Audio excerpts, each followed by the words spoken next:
বন্ধুরা, ন্যাশনাল ডিউটির জন্য আন্দ্রে রাসেল আবুধাবি নাইট রাইডার্সের ক্যাম্প সেরে ওয়েস্ট ইন্ডিজের দলে যোগ দিয়েছে অস্ট্রেলিয়ার বিরুদ্ধে টি-20 সিরিজের জন্য।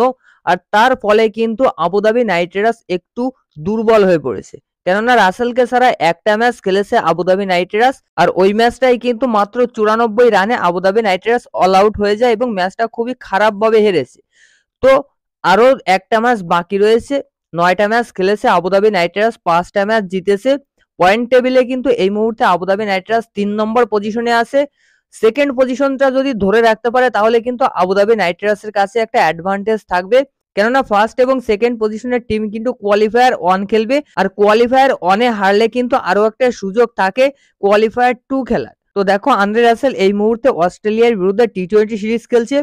তো আন্দ্রে রাসেল লাস্ট টি-20 ম্যাচ খেলবে অস্ট্রেলিয়ার বিরুদ্ধে 13ই ফেব্রুয়ারি।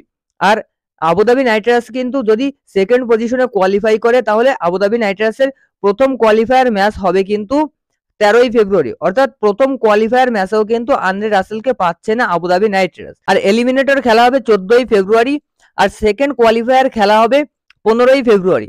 অর্থাৎ আবুধাবি নাইট রাইডার্স যদি সেকেন্ড পজিশন থেকে কোয়ালিফাই করে তাহলে প্রথম কোয়ালিফায়ারে কিন্তু রাসেল থাকছে না, এবং থার্ড অথবা ফোর এই দুটো পজিশনের থেকেও যদি কোয়ালিফাই করে আবুধাবি নাইট রাইডার্স তাহলেও কিন্তু রাসেলকে পাচ্ছে না, কেননা এলিমিনেটর অর্থাৎ থার্ড এবং ফোর্থের ভিতর যে ম্যাচটা খেলা হবে এই ম্যাচটা কিন্তু 14ই ফেব্রুয়ারি খেলা হবে। তো সুতরাং 13ই ফেব্রুয়ারি অস্ট্রেলিয়ায় ম্যাচ খেলে 14ই ফেব্রুয়ারি দুবাইতে এসে রাসেল ম্যাচ খেলতে পারবে না। তো যদি Abu Dhabi night Riders second position থেকে কোয়ালিফাই করে আর যদি প্রথম কোয়ালিফায়ারে হেরে যায় তাহলেও কিন্তু সেকেন্ড কোয়ালিফায়ারে একটা ম্যাচ খেলতে পারবে, সেটা হচ্ছে 15ই ফেব্রুয়ারি। তো দেখা যাক এবার কোন পজিশন থেকে কোয়ালিফাই করে। আমার মনে হচ্ছে আবুধাবি নাইট রাইডার্স কিন্তু সেকেন্ড পজিশন থেকেই কোয়ালিফাই করবে, কেননা এর পরের ম্যাচ রয়েছে গল্ফ জায়ান্টসের বিরুদ্ধে। গল্ফ জায়ান্টসের বিরুদ্ধে ম্যাচ জিতলেই কিন্তু আবুধাবি নাইট রাইডার্স সেকেন্ড পজিশনে চলে যাবে, আর এই একটা ম্যাচ জিতলেই কিন্তু সেকেন্ড পজিশন থেকে আবুধাবি নাইট রাইডার্সকে আর কোনো টিম সরাতে পারবে না। তো দেখো, নেক্সট ম্যাচ অর্থাৎ গল্ফ জায়ান্টসের বিরুদ্ধে ম্যাচে আবুধাবি নাইট রাইডার্সের প্লেইং 11 কেমন হতে পারে সেটাও একবার দেখে নাও।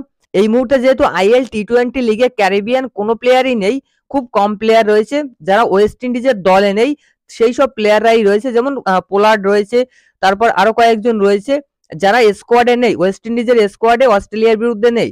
তো সব টিমেরই কিন্তু একটা দুর্বলতা রয়েছে ওয়েস্ট ইন্ডিজের প্লেয়ারদের নিয়ে। তো যাই হোক, গল্ফ জায়ান্টসের বিরুদ্ধে ম্যাচে কলকাতা নাইট রাইডার্সের দল আবুধাবি নাইট রাইডার্সের প্লেইং 11-এ খেলবে। জো ক্লার্ক অ্যান্ড মাইকেল প্রেপার দুজনে ওপেন করবে। মাইকেল প্রেপার কিন্তু উইকেট কিপার হিসেবে খেলবে। 3 নম্বরে খেলবে আলিসন সাপারু, 4 নম্বরে খেলবে স্যাম হেইন, 5 নম্বরে খেলবে লাউরি ইভান্স, 6 নম্বরে খেলবে সাগর কল্যাণ, 7 নম্বরে খেলবে রবি বপোরা, 8 নম্বরে খেলবে সুনীল নারিন ক্যাপ্টেন, 9 নম্বরে খেলবে ইমাদ অসীম, 10 নম্বরে ডেভিড উইলি এবং 11 নম্বরে জস লিটিল। এটাই কিন্তু হবে গল্ফ জায়ান্টসের বিরুদ্ধে আবুধাবি নাইট রাইডার্সের প্লেইং 11। ভিডিও ভালো লাগলে অবশ্যই লাইক করো। ক্রিকেট সংক্রান্ত সমস্ত আপডেট পেতে চ্যানেল অবশ্যই সাবস্ক্রাইব করে রাখুন। ধন্যবাদ।